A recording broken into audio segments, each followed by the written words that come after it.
नमस्ते दोस्तों, हम पढ़ रहे एनसीईआरटी केमिस्ट्री बुक की वीडियो श्रृंखला जो है आपके आरपीएससी को क्रैक करने के लिए बहुत इम्पोर्टेंट। इस वीडियो श्रृंखला में जो अभी हमारे चल रहा है वो चल रहा है अल्कोहल, फिनोल एवं ईथर।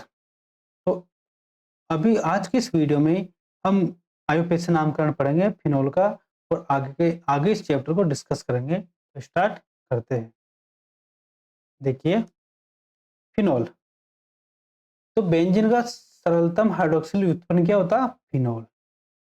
ये याद होना चाहिए, कहीं भी आपसे पूछ लिया जाए या कहीं भी आ जाए। ये इसका सामान्य नाम तथा आईयूपीएसी द्वारा अनुमत नाम भी है। मतलब फिनोल का जो सरलतम है वो सामान्य और आईयूपीएसी नाम दोनों क्या होते हैं? सेम होते हैं। क्योंकि फिनोल की संरचना में बेंजीन वाली होती है, अतः इसके प्रतिस्थापी यौगिकों में ऑर्थो, मेटा और पेरा भी प्राय सामान्य रूप में सामान्य नाम में प्रयुक्त करते हैं। कैसे? अभी एग्जांपल्स देख लेते हैं। देखो, ये कुछ एग्जांपल लिए हैं, इनका हमें सामान्य नाम एवं आईयूपीएसी नाम लिखना है।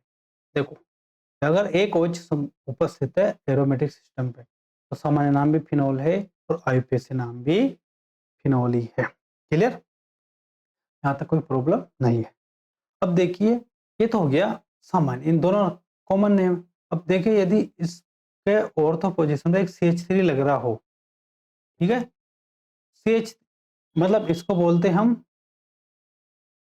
क्या बोलते हैं? टोलुइन। अगर ये OH नहीं हो, OH है तो फिनोल। तो अगर CH3 OH एक दूसरे ऑर्थो पे तो इसको बोलते हैं ऑर्थोक्रिसोल। क्या बोलते हैं?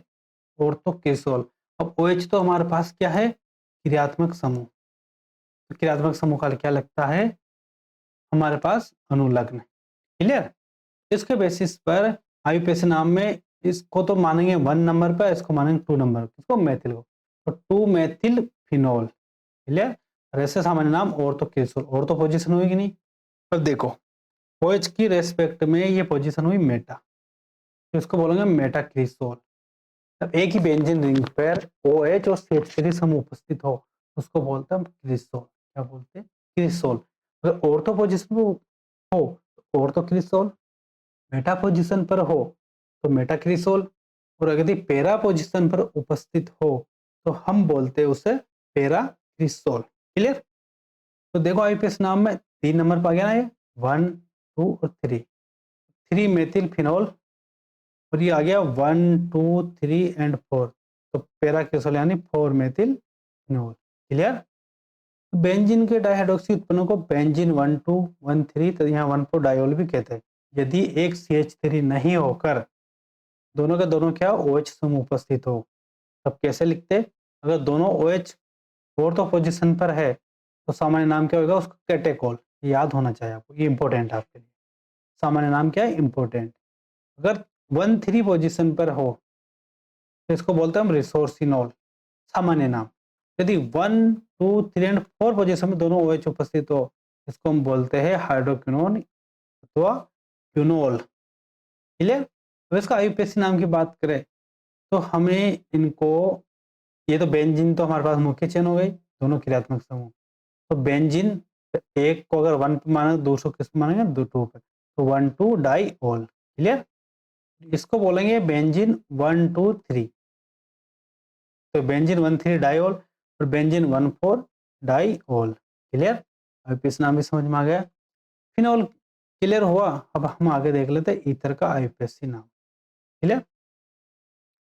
ईथरों के साधारण नाम ही उत्पत्ति के लिए एल्किल अथवा एल्किल समूह के नामों को अंग्रेजी वर्णमाला के वर्णात्मक क्रम में लिखकर अंत में ईथर शब्द लिख देते हैं।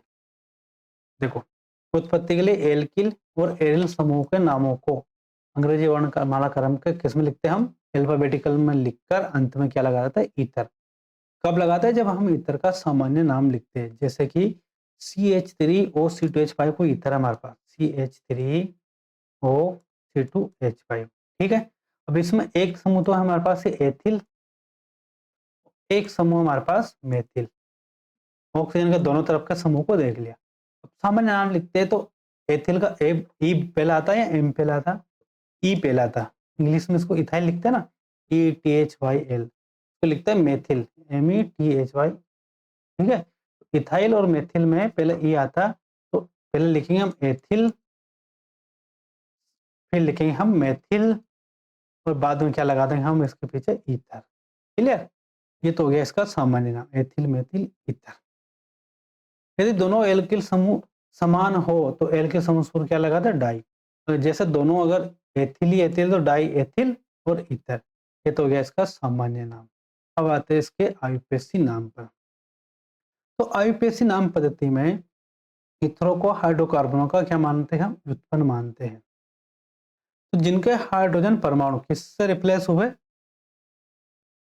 एल्कोक्सी अथवा पेरोक्सी समूह के द्वारा। ठीक है, जब आर और आर क्या है? एल्किल और एरिल समूह है, जिनमें इनमें बड़े एल्किल समूह को मूल हाइड्रोकार्बन चुना जाता है और दूसरा उसका प्रतिस्थापी मानते हैं। ये ऐसा समझ में नहीं आएगा, ये आपका आएगा आयुपेसी नाम को कुछ एग्जाम्पल से के द्वारा क्लियर करेंगे। देखो ये पूरी टेबल है, इस टेबल को देखिए। पहला CH3 और CH3 दोनों समूह क्या है? सेम है, समान। तो अगर हम साधारण नाम की बात करें तो दो मेथिल समूह दोनों एक जैसे है, तो डाई मेथिल ईथर। अगर आयुपेसी नाम की बात करें तो इसमें देखो, अब इसमें किसको तो प्रतिस्थापी माना दोनों एक जैसे, एक को तो CH3OH को प्रतिस्थापी मान लो और एक को मूल हाइड्रोकार्बन मान लो। प्रतिस्थापी तो मेथोक्सी और मूल हाइड्रोकार्बन मेथेन। तो मेथोक्सी मेथेन क्या हो गया? आयुपेसी नाम। दूसरे को देखिए, C2H5O C2H5O, तो डाई एथिल, दोनों एथिल समूह एक जैसे समान है, तो डाई एथिल ईथर। और अगर आयुपेसी नाम की बात करें तो ये एथोक्सी एथेन। क्लियर? और अब आते हैं हम मेन, यहां से चालू हुआ हमारा CH3O CH2 CH2 CH3। अगर सामान्य नाम की बात करें तो एक तो है समूह हमारे पास, ये कौन सी ईथर है? असममित ईथर। ठीक है, असममित ईथर में एक तो है हमारे पास नॉर्मल प्रोपिल और एक है मेथिल। तो पहले कौन आता? एम, फिर आता पी।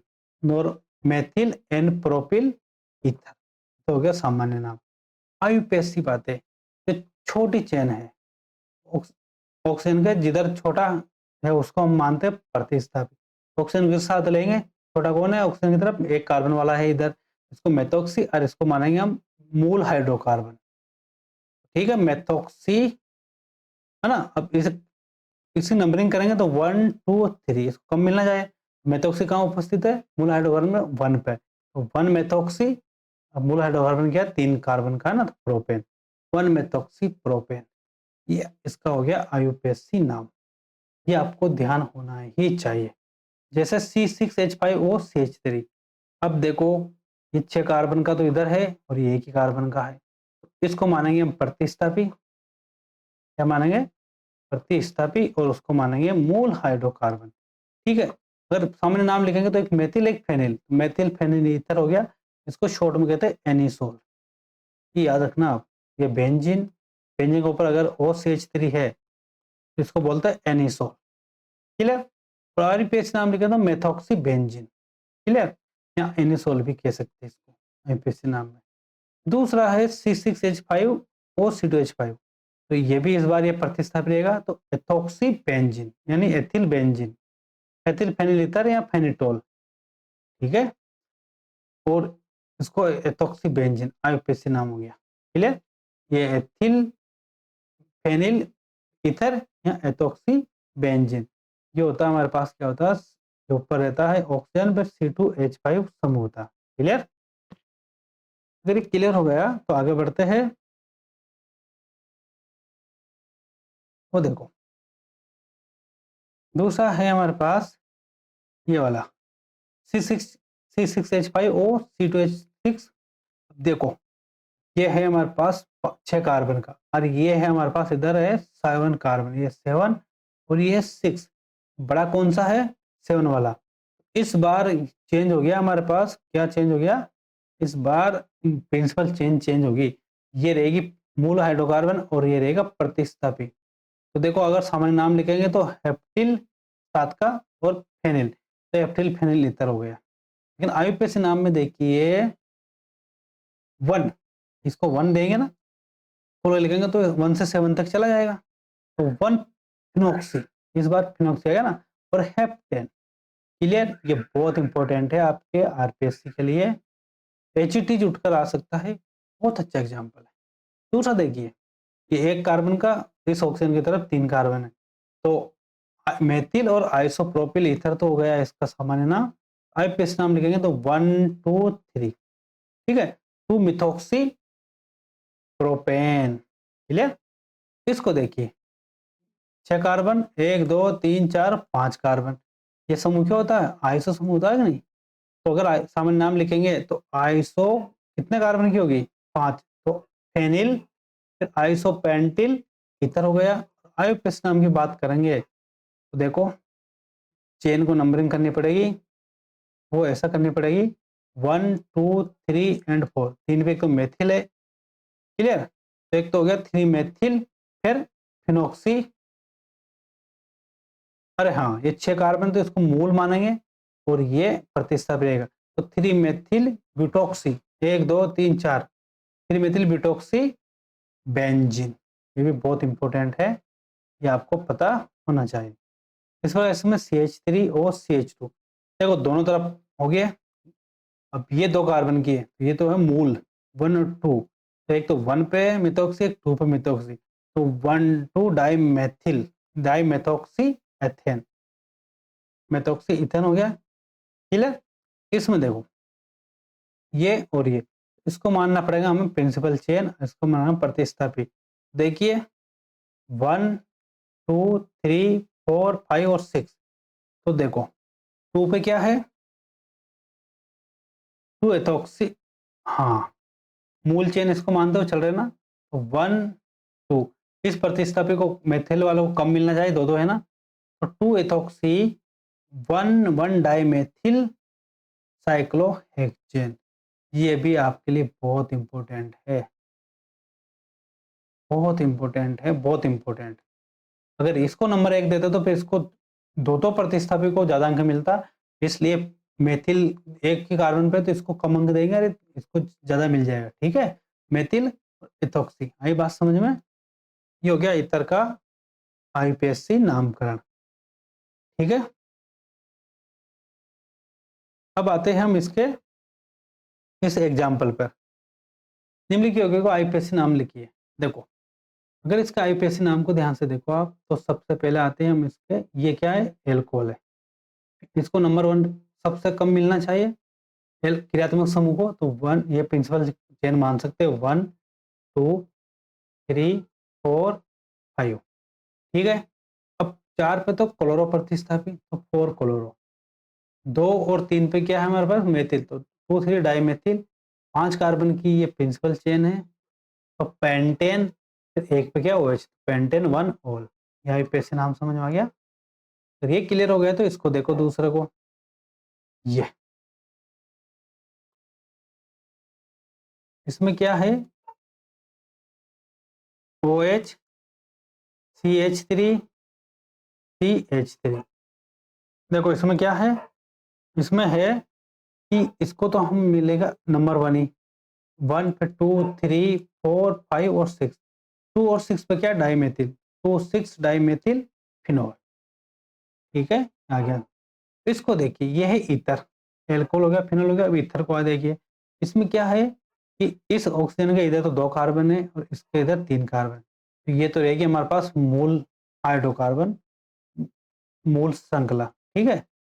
और इसको मानेंगे हम प्रतिस्थापी, कम वाला को हमेशा क्या मानते हैं इतर में? हम प्रतिस्थापी, क्लियर। तो अगर आईयूपीएसी नाम की बात करें, प्रतिस्थापी है ना, तो क्या मानेंगे इसको? 1 2 और 3, 2 पे है प्रतिस्थापी 2 एथॉक्सी और प्रोपेन, 2 एथॉक्सी प्रोपेन, आगे नाम ये क्लियर, नाम ये क्लियर हो गया। तो इसको देखिए, ये तो है मूल हाइड्रोकार्बन, 6 कार्बन का ऑक्सीजन के अंदर, ये प्रतिस्थापी, तो नाइट्रो, और इसमें से हम पहले किसको देंगे प्रायोरिटी? ऑक्सीजन को, 1 2 3 4 5 और 6, तो 1 एथॉक्सी 2 नाइट्रो और साइक्लोहेक्सेन, क्लियर।